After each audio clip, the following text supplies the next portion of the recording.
The Hidden Entity, Part 1. Thanks to Gaffin from Swansea, Wales, for this story. Gaffin is an experienced medium. At the time this story took place, he had been working in the paranormal field for many years. The trouble started when Gaffin and his partner, Angela, rented this big, beautiful house. It was everything that they had ever wanted. Gaffin was most interested in the garden and the garage, so he didn't spend much time in the house before deciding to rent it.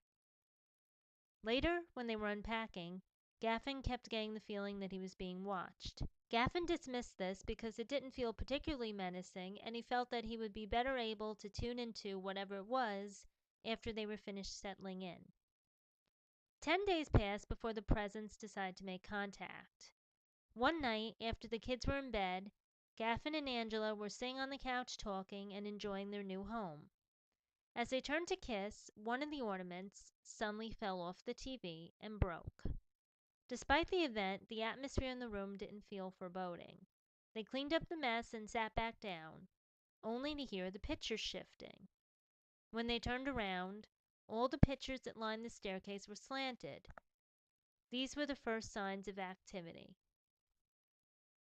At around 3:20 a.m. that night, Angela woke up screaming from a horrible nightmare. As Gaffin was trying to comfort her, he heard one of the kids' bedroom doors close. The door was not slammed, but it was loud enough to make him decide to go check on the kids. He looked in on them only to find that everyone was still sleeping. Afterward, he went back to bed. Both he and Angela agreed that while strange things kept happening in the house, neither of them could sense anything. The next day, Gaffin asked his friends for advice. They set up a meeting time for 6:30 p.m. that night. He and his partner made sure that the kids were out of the house for this. As they entered the house, they were met with a blast of negative energy that made the place feel unnaturally cold. Whatever had been hiding before was definitely making its presence known now. Despite their best efforts to warm things up, the place remained ice cold. As Gaffin was trying to get his thoughts together for what lay ahead, Angela pointed out the window into the garden and said that she just saw someone in their garage. Sure enough, their garage door was open, even though Gaffin had locked it earlier. Leaving Angela safe in the house as a lookout, Gaffin went to check out the situation in the garden. As he approached, he heard what sounded like someone picking up one of his big gardening tools. Before the person could come out, Gaffin kicked the door shut and locked them in. The lock had not been cut or damaged at all, despite someone managing to get inside the garage.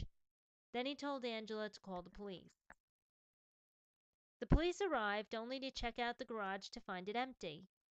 Once back inside, the officers asked, "Who is upstairs?" When Gaffin replied that he and his partner were the only ones that were home, the police responded that they had seen the upstairs light go on when they were in the garden, so they went to check the back bedroom. They came back down a few minutes later, commenting on the frigid temperature in the house. After making sure that everything was secure, the officers took their leave as Gaffin's friends arrived. The cops agreed that there was something off about the house and were glad that the group was going to discuss what could be done. The friends sat down to tea and talked over what was going on in the house. During this time, the atmosphere became pleasant again and stayed that way for the next couple of days. One of their neighbors came over and told them about the history of the house. The prior residents had not had any issues. However, the man who had lived there before them had ended up in a psychiatric ward after jumping out one of the back windows. Hi everybody! Thanks for watching the video. If you like what you see, please click subscribe if you want to see more of them.